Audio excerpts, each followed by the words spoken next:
Hello everyone, welcome back to my YouTube channel current info point. आपने हाल ही में देखा होगा यूपीपीसीएस आयोग ने एक वैकेंसी निकाली थी हेल्थ एजुकेशन ऑफिसर, जिसका आप जानते होंगे, हिंदी में आप शायद स्वास्थ्य शिक्षा अधिकारी आपने देखा होगा, मास्टर्स बेसिस पे निकली हुई थी। तो उसका हाल ही में आयोग ने जो है सिलेबस आउट किया है। तो आप डेट तो आपको पता ही होगा, 4 तारीख को है अक्टूबर में। तो उन्होंने सिलेबस हाल ही में जारी किया है। तो आई थिंक आप लोगों को अब एग्ज़ामिनेशन का सिलेबस और पैटर्न और क्वेश्चन पेपर किस प्रकार का रहने वाला है तो आप लोगों को समझ में आ ही गया होगा। तो मैं आपको बताती हूँ और कि किस तरीके से इसका एग्ज़ाम होगा। जैसे कि परीक्षा जो है वो दो उसमें दो टाइप के आपके पेपर, शायद में भी वैसा होगा, बट वैसे टॉपिक वाइज दिया है तो एक ही क्वेश्चन पेपर होगा जिसमें 150 क्वेश्चन होंगे। और जिसमें पहला पार्ट उन्होंने लिखा है कि सामान्य अध्ययन, वस्तुनिष्ठ प्रकारक टाइप के, मतलब मल्टीपल चॉइस क्वेश्चन होंगे जो 50 नंबर के होंगे आपके, और उसके 150 नंबर होंगे। और जो सामाजिक विज्ञान विषयक ज्ञान है, यानी कि जो आप मास्टर्स में आपका एक सब्जेक्ट रहा होगा उस पर कुछ एक मल्टीपल चॉइस क्वेश्चन होंगे जो कि 100 प्रश्न होंगे उसमें, और वो आपके 300 नंबर के होंगे। तो ऐसे करके जो क्वेश्चन की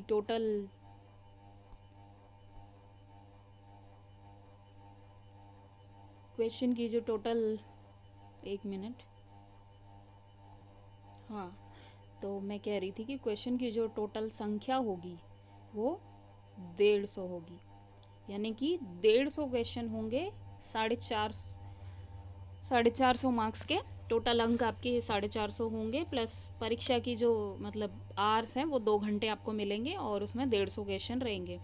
तो मेरे हिसाब से आपको अभी से लग जाना चाहिए, जो कि मतलब आप प्रैक्टिस करेंगे तो ही आप मतलब 2 घंटे में 150 क्वेश्चन सॉल्व कर पाएंगे। और मे बी इसमें आपकी अंडरस्टैंडिंग काफ़ी अच्छी चेक होगी। हाल ही में आपने बीपीएससी में जो एईडीओ का एग्ज़ाम हुआ है वो आपने देखा ही है कि इस प्रकार यूपीएससी के पैटर्न पे बेस्ड था। तो मे बी हो सकता है ये इनका भी यही पैटर्न हो। मतलब आयोग तो आप जानते ही हैं, जो स्टेट आयोग होते हैं वो किस प्रकार से आपको शॉक करते हैं। तो इसलिए मेरे हिसाब से तो आपको काफ़ी प्रैक्टिस करनी चाहिए क्वेश्चन पेपर की। तो अपने चैनल पे भी मैं आप लोगों को मतलब इसके रिगार्डिंग जो भी होगा मुझसे बन पाएगा मैं आप लोगों को अपडेट करती रहूँगी। करंट अफेयर तो मैं शुरू करने ही वाली हूँ, तो आप बने रहिए मेरे साथ मेरे चैनल पे। ज़्यादा से ज़्यादा लाइक, शेयर और सब्सक्राइब कीजिए, जिससे मुझे मोटिवेशन मिलेगा कि मैं आगे आप लोगों के लिए करंट अफेयर या आप लोगों को जो भी ज़रूरत होगी मैं उस प्रकार से आपके लिए लेकर आती रहूँगी। तो इसका प्रश्न पत्र का नाम देख लीजिए आप, सामान्य अध्ययन एवं सामाजिक विज्ञान, जैसा कि स्क्रीन पे आप लोगों को दिख रहा होगा। विज्ञान विषयक ज्ञान रहेगा, 150 क्वेश्चन रहेंगे, और 450 नंबर का आपका एग्ज़ाम होगा, और प्लस 2 घंटे का होगा। और ये जब आप स्क्रीनिंग पास कर लेते हैं तो 50 नंबर का आपका इंटरव्यू भी होगा। इंटरव्यू 50 मार्क्स का है, तो आपका मे बी आपका पर्सनैलिटी वगैरह थोड़ा बहुत चेक होगा, और जैसा भी आपका वो तो आप स्क्रीनिंग होने के बाद थोड़ा बहुत ट्रेनिंग करेंगे तो आप में वो आ ही जाएगा। ब्रश एंड अप करना होता है, बाकी और कुछ वैसा होता नहीं है। तो ये देखिए, सिलेबस है आपका स्वास्थ्य शिक्षा अधिकारी स्क्रीनिंग एग्ज़ाम का। तो मैं आपको बताती हूँ, जैसे हिस्ट्री ऑफ इंडिया यहाँ पे लिखा हुआ है ना, history of India and Indian national movement, ये ही सेम सिलेबस आपका ऐसा ही मेरे हिसाब से तो यूपी पीसीएस में भी है, और इसी प्रकार का आपका बीपीएससी आयोग में भी है। तो ये वाले सब्जेक्ट जैसे हड़प्पन कल्चर हो गया, वैदिक culture, Jainism, Buddhism, Maurya dynasty, और ये Kushan dynasty and Gupta dynasty, Delhi सल्तनत, मुगल एम्पायर और फ्रीडम, मतलब ये मूवमेंट ऑफ इंडिया, कुल मिला के आपको आज़ादी तक का अच्छे से ज्ञान होना चाहिए। देन उसके बाद नेक्स्ट आता है आपका इंडियन ज्योग्राफी। ये भी सेम यूपी पीसीएस आयोग में आपका है ही, तो आपको वहाँ भी पढ़ना है और यहाँ भी पढ़ना है। तो मेरे हिसाब से तो आपको अभी से लग जाना चाहिए, जिससे कि ये देखिए आपका 4 तारीख को है अक्टूबर में, और आपका पीसीएस जो है वो दिसंबर में लगा हुआ है, तो आप इसके लिए पढ़ेंगे तो मुझे लगता है कि आपकी काफ़ी हद तक प्रिपरेशन हो चुकी होगी, तो फिर आपको उसमें भी हेल्प हो जाएगा। तो सेम एज इट इज़ वही सिलेबस दिया हुआ है यहाँ पे भी। Then Indian political system and Indian constitution है। कॉन्स्टिट्यूशन तो आपका फेवरेट, आपको पता ही है कहाँ से पढ़ना है, किस प्रकार से पढ़ना है। बाकी मैं आपको धीरे धीरे बताती रहूँगी, क्वेश्चन कैसे सॉल्व करने हैं वो भी मैं आपको बताती रहूँगी। Indian society and economies. Indian society के लिए मुझे लगता है, जहाँ तक आपकी जो 11th-12th की एनसीईआरटी आती है, आप लोग वहाँ से कर लेंगे तो मुझे नहीं लगता उससे ज़्यादा कुछ पूछेगा। अदरवाइज़ कुछ अपडेशन रहेगी तो मैं आपको वैसा वैसा बताती रहूँगी।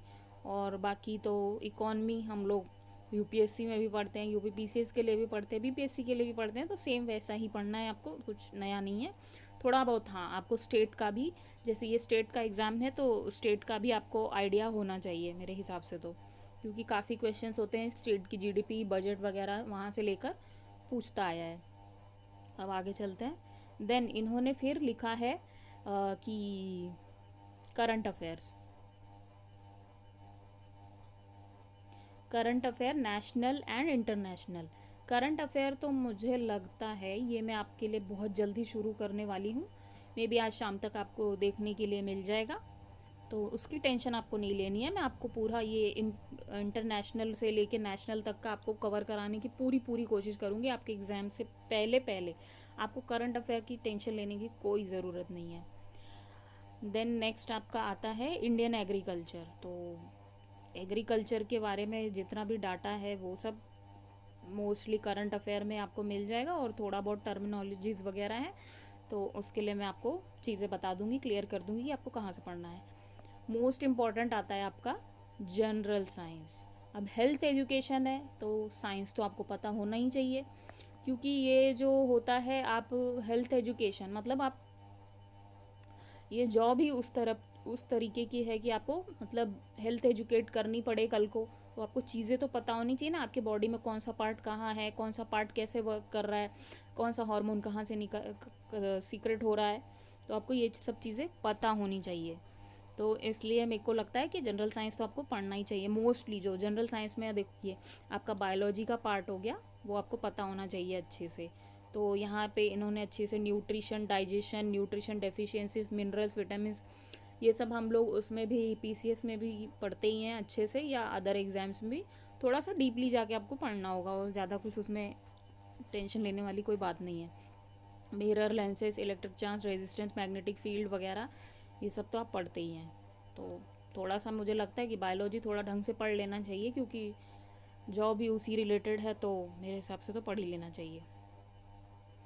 अब इसमें आता है एलिमेंट्री मैथ्स। अब मैथ्स, रीजनिंग वगैरह जो भी आप पढ़ते हैं वो आपको यहाँ पे भी पढ़ना होगा, थोड़ा बहुत तो आइडिया होना ही चाहिए। अब ये यहाँ इन्होंने ये क्लियर नहीं किया कि कितने मार्क्स के क्वेश्चन होंगे या कैसा होगा, क्योंकि ये वैकेंसी ही काफ़ी बाद आई है, काफ़ी सालों बाद आई है, तो एज सच अभी तक ऐसा कुछ कहीं पे देखने, जितना मे भी हो सकता है बीसीएस में पूछा जाता है, बीपीएससी वगैरह में 10-15 मार्क्स के क्वेश्चंस होते हैं, उसी तरीके का इसमें भी होगा। Triangle, area, related circle, surface area, pair of linear equation in two variable, real number, जो भी इन्होंने सिलेबस में दिया है बस आपको उतना तो पढ़ना ही है। उससे ज़्यादा आप पढ़ लेते हैं तो कोई वो आपको हेल्प ही होगी अदर एग्जाम्स में, अदरवाइज जितना सिलेबस में दिया हुआ है उतना आपको पढ़ना है। फिर ये कम्युनिटी मेडिसिन, जो मतलब कि कहते हैं ना, नेशनल हेल्थ मिशन हो गया, national health programmes, government of India आपके लिए क्या क्या चला रही है, या आपकी स्टेट, मतलब जैसे कि ये यूपी का एग्ज़ाम है तो यूपी में कौन कौन सी स्कीम्स वगैरह आई हुई हैं जो हेल्थ सेक्टर में मतलब लोगों के लिए काम आ रही हैं, तो वो आपको मोटा मोटा आइडिया यहाँ पर होना चाहिए। तो ये आपका हो जाएगा 9th टॉपिक। तो इससे आपको टोटल होंगे कितने, 50 क्वेश्चन, मतलब 50 क्वेश्चन होंगे, ये आपके हो जाएंगे 100 नंबर के। अब बचते हैं 300 नंबर का पेपर। 300 नंबर के लिए उन्होंने अलग से सब्जेक्ट दिया हुआ है। तो हम चलते हैं आगे। अब ये स्वास्थ्य शिक्षा अधिकारी का आपका सामान्य अध्ययन का जो पेपर है, जो इन्होंने यहाँ पर देखिए, यहाँ पर जो सेकंड सामाजिक विज्ञान में 100 क्वेश्चन के लिए इन्होंने दिया हुआ है, ये है आपका वो सब्जेक्ट, ठीक है। तो आपको अब इस पे ध्यान देना है। तो आपने मास्टर्स किया ही हुआ है, मतलब वैकेंसी ही उसी बेस पे आई थी, तो आपका एक सब्जेक्ट तो पक्का से मतलब पक्का ही होगा। तो आपको ज़्यादा इसमें कुछ टेंशन लेने की ज़रूरत नहीं है। जैसे सोशोलॉजी है, अब इसमें सोशोलॉजी है, 11th-12th की एनसीईआरटी आती ही है आपको, उसमें से ये सब अपने टॉपिक्स ढूंढ के, मतलब अब एड्स हो गया है, कैंसर हो गया, थोड़ा बहुत तो आपको साइंस में भी इसका नॉलेज होता है, आयुष्मान भारत है, मोस्टली इसमें करंट सोशोलॉजी क्या है, करंट बेसिस पे जो भी टॉपिक है आपको उनके बारे में पता होना चाहिए। तो ये हो गई आपकी सोशोलॉजी।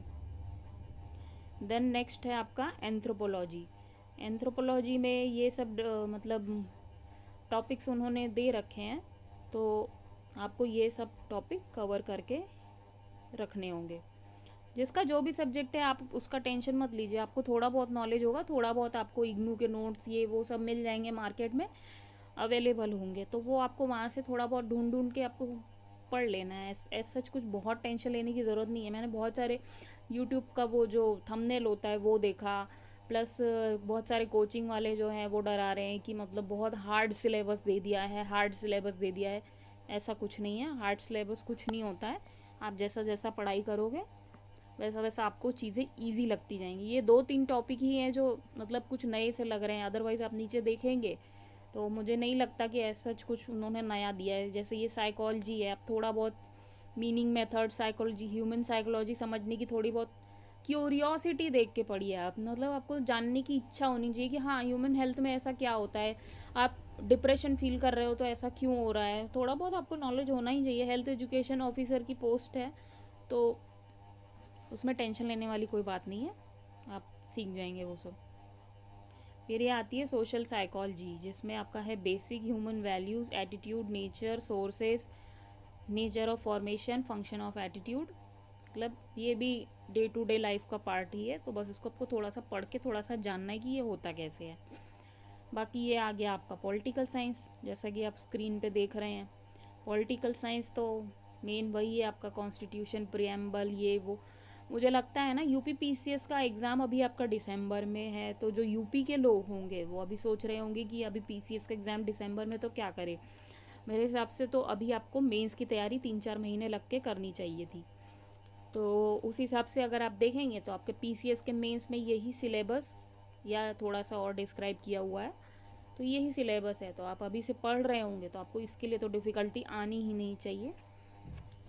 अदरवाइज़ अगर मान लीजिए कोई बच्चा नया है या कोई जिसने अभी अभी स्टार्ट करा है तो उसको थोड़ा डिफ़िकल्ट हो सकता है, तो वो अभी से लगेगा, क्योंकि हालांकि एग्ज़ाम अक्टूबर में होना है ना, तो आप अभी से तैयार करेंगे तो ये भी हो जाएगा, प्लस आपका पीसीएस का मेंस भी आपके लिए प्रिपेयर हो जाएगा, तो टेंशन ही नहीं लेनी है।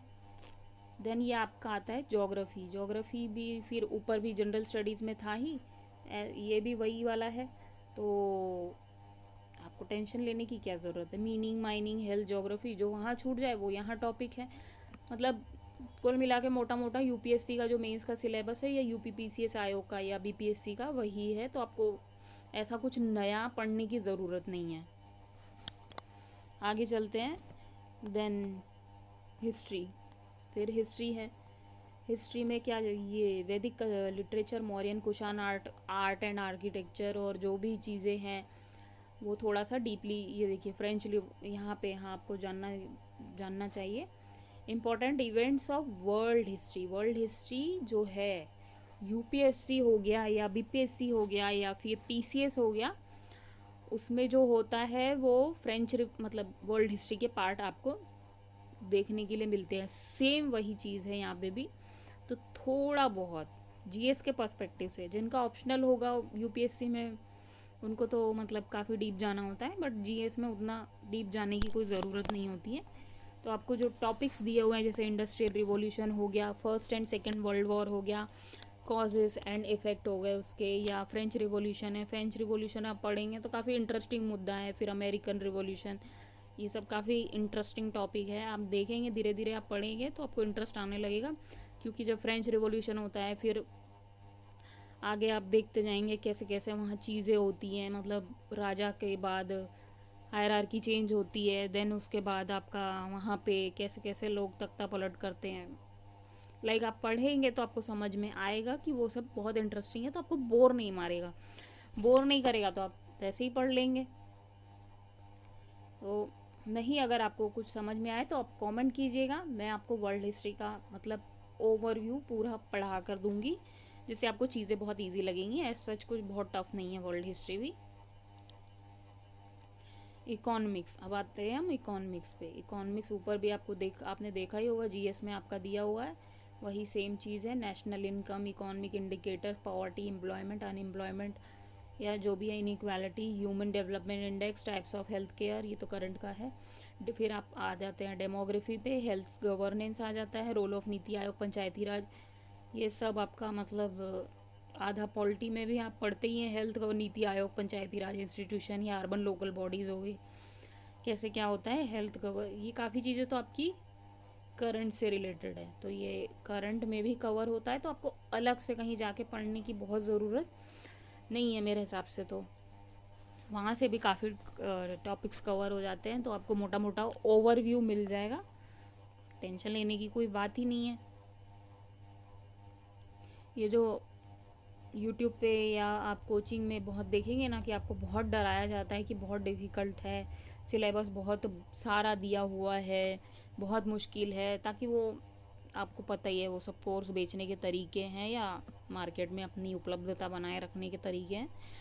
तो थंबनेल वैसा डाल दें ताकि व्यूज़ जाने लगे। ऐसा सच कुछ बहुत टफ सिलेबस नहीं है, आप अभी से लग जाएंगे तो आराम से आपका सिलेबस अक्टूबर तक ख़त्म हो जाएगा विथ टेस्ट सीरीज़। अभी तो सिलेबस आया है तो अब उसके अकॉर्डिंग कोर्सेज मिलने लगेंगे, टेस्ट सीरीज़ वगैरह आने लगेंगी, तो आपको घबराने की ज़रूरत नहीं है। ये सेम सिलेबस आपका पीसीएस में भी है, और थोड़ा बहुत यूपी रिलेटेड पढ़ना होता है, वही सब पढ़ना है आपको, कुछ नया नहीं दिया हुआ है यहाँ पे, तो इतना क्या डरना, पढ़ना तो है ही। जब आप इस फील्ड में आते हैं तो आपको ये सोच कर आना है कि मतलब पढ़ना तो बहुत है, यहाँ डिस्ट्रैक्शन बहुत है, डिस्ट्रैक्शन से दूर होके मतलब आप किसी एक चीज़ पर फोकस होके पढ़िए, आपका निश्चिंत ही एग्ज़ाम निकलेगा।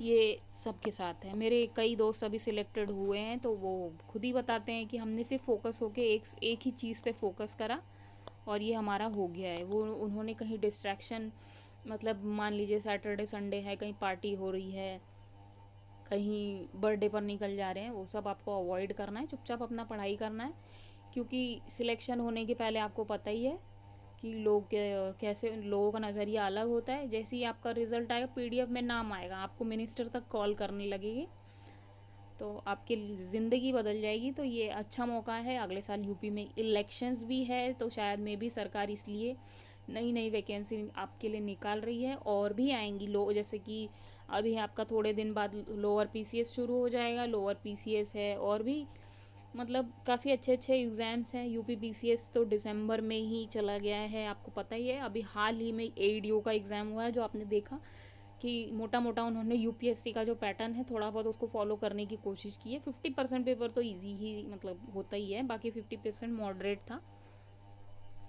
तो जिन्होंने पीसीएस लेवल की तैयारी की थी उनके लिए मे भी हो सकता है उनको आसान लगा हो, बट पेपर थोड़ा टफ तो मानेंगे ही था। तो उसी प्रकार से आपको इसके लिए भी रेडी रहना होगा, क्योंकि हो सकता है वन लाइनर पूछ ले, है ना, वन लाइनर पूछ ले। फिर हो सकता है यूपीएससी के, क्योंकि काफ़ी साल बाद आई है, तो हो सकता है यूपीएससी के पैटर्न पे ले जाए, जिसमें स्टेटमेंट होते हैं, 2 स्टेटमेंट 3 स्टेटमेंट आपको पूछा जाता है कि ये सही वो सही, केवल एक गलत, केवल 2 गलत, 3 ऑप्शन होंगे, 4 ऑप्शन होंगे। तो उस तरीके से आपको अपनी तैयारी करनी है, आपको अपनी समझ बढ़ानी है। आपको तैयारी करने का मतलब ये होता है कि आपको अपनी समझ बनानी है सब्जेक्ट के ऊपर, तो आप उतना तो बढ़िया से कर लेंगे, उसका टेंशन नहीं लेना है आपको। आपको सिर्फ अपने ऊपर फोकस करना है। आप अभी से पढ़ेंगे तो आपकी ये तैयारी आपको बीपीएससी में आने वाली 72वीं बीपीएससी हो गई, आपका टीआरई का एग्ज़ाम अभी अभी चल रहा है कि टीआरई का नोटिफिकेशन हाल ही में आने वाला है। तो आपको पढ़ना है अच्छे से, आपको अपना साल बनाना है, इस साल आपको नौकरी ले लेनी है कैसे भी कैसे, क्योंकि इलेक्शन का साल था बिहार में भी और यूपी में आने ही वाले हैं। तो आप अपनी तैयारी जारी रखिए, बाकी करंट अफेयर रिलेटेड जो भी होगा मैं आपको अपडेट करती रहूँगी। करंट अफेयर की आपको टेंशन लेने की मेरे तरफ से कोई ज़रूरत नहीं है। आपके एग्ज़ाम के पहले पहले जो भी एग्ज़ाम होगा मैं आपको अपडेट करवाती जाऊँगी, और आपका करंट अफेयर रिलेटेड जो भी मुद्दे होंगे आपको डेली टू डेली अपडेट्स मिलते रहेंगे। बीपीएससी हो, चाहे हेल्थ एजुकेशन ऑफिसर हो, चाहे लोअर पीसीएस हो, आपका कोई भी एग्ज़ाम हो स्टेट से रिलेटेड, तो आपको काफ़ी हेल्प इस चैनल के थ्रू आपको दी जाएगी। तो आज का ये सिलेबस यहीं ख़त्म करते हैं। तो मैं अपनी बात को थोड़ा सा विराम देना चाहूँगी। तो आप लोग मेरे से जुड़े रहिए, आप लोग ज़्यादा से ज़्यादा लाइक शेयर एंड सब्सक्राइब कीजिए, और कमेंट कीजिए कि आपको किस टॉपिक पे मैं आपको हेल्प करूँ। या करंट अफेयर तो मैं शुरू ही करने वाली हूँ, आज से मे बी मेरा क्लासेस शुरू कर दूँगी मैं, तो आपको उसका टेंशन नहीं लेना है। तो और अगर आपको कुछ और भी जानना है या कुछ और में हेल्प चाहिए तो आप कमेंट कीजिए, क्योंकि होता क्या है ना, बड़ी बड़ी कोचिंग हो गई या वहाँ पे लोगों के पास सुनने के लिए टाइम नहीं होता, बट मैं आपकी बात सुनूंगी भी और आपको पूरी पूरी पूरी हेल्प करने की कोशिश करूँगी। तो आप कमेंट कीजिए ज़्यादा से ज़्यादा, आपको जो भी तकलीफ़ है, आपको जो भी सब्जेक्ट समझ नहीं आ रहा है, या जो भी दिक्कतें आप फेस कर रहे होंगे आप बताएंगे, तो आपको उस तरीके की हेल्प की जाएगी। And thank you so much कि आपने इतना टाइम दिया मुझे। Thank you so much. आप ज़्यादा से ज़्यादा लाइक शेयर और सब्सक्राइब कीजिए ताकि मुझे मोटिवेशन मिल सके, मैं अपनी क्लासेस को आगे बढ़ा सकूं। Thank you so much guys, thank you.